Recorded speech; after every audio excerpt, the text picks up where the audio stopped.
Follow-up question, very, very short. Sino ho yung emisary o yung malaking tao na pinadala ni Villar? Sabi nyo kasi may pasasabugin kayo eh. Dito na lang sana. Hindi ho, diretso po ako magpasabog. Pero sabihin ko sa inyo, I can prove it. In fact, I told somebody already within the media kung sino yan, baka may mangyari sa akin eh. But I'll tell you this. Yung pong taong yan, malaking tao, dating cabinet secretary, I gave my word, di ko sasabihin kay Senator Enrile ang pangalan niya. Ngayon, kaya ko na sinabi yan, napupuno na po ako sa pangangwarta ng lahat ng mga tumatakbo. Nahirapan na rin po ako at exasperated na po ako na tila nabiling lang ang mga tao sa mga pangako nitong mga tumatakbo ngayon. Kaya sabi ko, dapat tanggalin natin ang mga maskara nitong mga taong ito at ilabas natin. Kaya kung papayag si Senator Villar sa tabi ko at ganun rin si Senator Noynoy, mag-lie detector tayo sa mga tatanungin sa aming mga issue. Kung nagsasabi kami ng totoo, saka ko sasabihin lahat. Kailangan mag-lie detector kami sapagkat yun indicative kung sino nagsisinungaling. At kung gagawin niya, sasabihin ko sa buong madla, lahat ng kailangan sabihin. Okay, maraming salamat. Tao yan, no? Tao, yung emisaryo. Yes, of course. Andyan lang sa paligid-ligid. Paligid-ligid dyan. Yan ba yung may letter A? Okay, balik na tayo ngayon kay Rhea Santos. May hirit po yung ating mga manonood. Rhea? Alright, maraming salamat, Igan. Nagpadala ng kanyang hirit na tanong ang isang televiewer mula sa Santa Cruz, Maynila sa pamamagitan ng text. Siya po ay si J. Perida ng Santa Cruz, Maynila at narito ang kanyang hirit na tanong para kay Chairman Bayani Fernando. Chairman BF, are you willing to take out some PCSO games like 2-digit, 3-digit, and 4-digit? PCSO may be of help to the needy, but it has pulled more people down trying their luck. Chairman BF, ang inyo pong sagot. Pagpasensya nyo na hindi ko alam yung mga game na yon. Hindi ko alam kung ano yung sinasabi sa PCSO. Hindi ka tumataya. Hindi ako tumataya talaga. Kaya alamin ko, hindi ko alam yan. Pasensya na kayo. Pero parang bahagi ho kasi ng pondo ng gobyerno. Sweepstakes eh. Yung bibili ng ticket, di ba? Ganon eh. Tapos may lingguang bola po yan. Pabor ho ba kayo natanggalin yon pero maapektuhan naman yung mga programa sa mahirap? Ay, hindi ako pabor kung yun eh. Makaka-apekto sa ating mahihirap, ano? At palagay ko naman, baka yan ay nasa batas. At kung hindi, sapagkat PCSO yan eh. May batas yan na nagpapahintulot sa kanila. Kung yan man ay sugal, ay pinahihintulutan sila ng batas. Kaya ako po'y walang pagtutol doon. Okay, Rhea. Alright, Chairman BF, maraming salamat. Narito naman ang hirit na tanong mula sa isang caller para kay Senator Dick Gordon. Good morning, Senator Gordon. Si William Balios ng Ubay, Bukol. My question is, tatanggap po ba kayo ng ibang kandidato na kakalas sa kanila pong iba't ibang partido? Tatanggapin ko po. And good morning, William. Tatanggapin ko po kung sila ay adhere sa Bagong Bayan Principle. Alam nyo ang sakit natin, lumilipat ng kandidato dahil lang sa pwesto. Kailangan lumipat ka dahil sa prinsipyo. In fact, ang isang batas na gusto ko nang ihabol nung pa ay dapat dalawa lang ang partido para sa ganon, kung hindi pa lipat-lipat. At pag lumipat, dapat disqualified unless he can prove na talagang conscience yung ginagawa niya.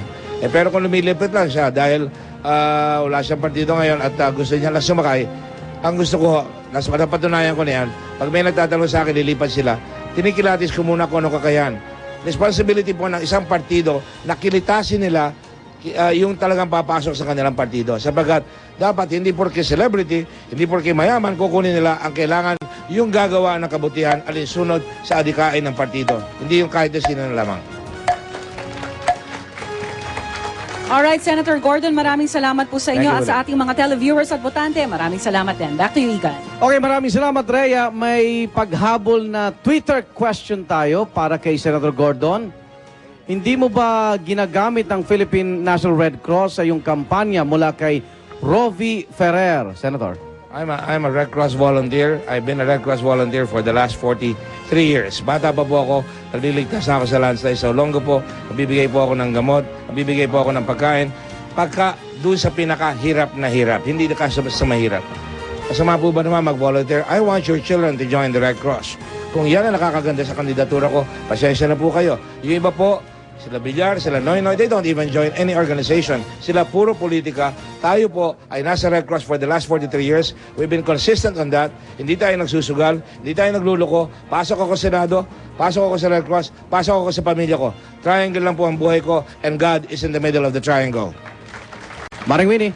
Oh, meron ho akong follow-up question sa sinabi nyo kanina about PCGG. Yes.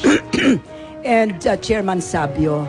Ngayon po, meron malaking kaso na 20 years na sa PCGG na parang gusto nilang matalo sila imbes na manalo. Ito po yung kaso against sina Marcos at saka si Lucio Tan. Pag kayo po ay naging presidente, ano po ang gagawin nyo sa PCGG at saka itong kasong ito na is going to be worth 220 billion to 330 billion pesos to the Filipino people? Tingnan po niyo ang ating Pangulo. Nakita niya na talagang sinasak ang PCGG na itong mga tao ito. Nilalagyan niya lahat ng mga bata niya yan. Lahat ng presidente ganyan ang ginawa. Ilang taon na yan? 20 taon na yung PCGG. Ineffective. Dapat ibigay yan sa hanay ng gobyerno. Ba't tayo magbabudget sa PCGG? Andiyan ang Secretary of Finance, andiyan ang DOJ. Pag hindi nila ginawa, tanggalin mo kagad yung mga tao yan. Haraga na, bumibili ng kotse, biyahe, pati mga pamilya. Wala naman nakukuha. Kukunti lang nakukuha. At saka kinakaladkad lang natin si Marcos. Ang tanong nyo, bubulot natin ko ba yan? Yes, I will do that. Sapagkat lugin-lugin ang bayan diyan sa mga nangungurakot na yan. Okay, maraming salamat po. Twitter question para naman kay Chairman BF. Ano ang stand mo sa issue ng mining? Naka-helmet ka kasi. Mula kay Christine Mozo. Ayan, akala minero ka. Ininyero po.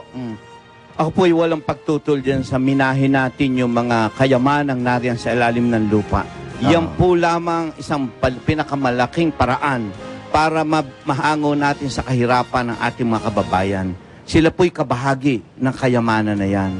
Sayang na hindi natin siya kunin at pagkapirahan. Kaya't ako'y walang pagtutol dyan. Kaya nga lang, kinakailangan gawin natin ito nang walang kapinsalaan sa ating environment, sa kalikasan. Kaya't dyan po sa bagay na yan, ako po, naka-helmet ako, engineer. Ako na ang pangunahin, mangangalaga ng kalikasan. Sapagkat yung environment po ay engineering yan.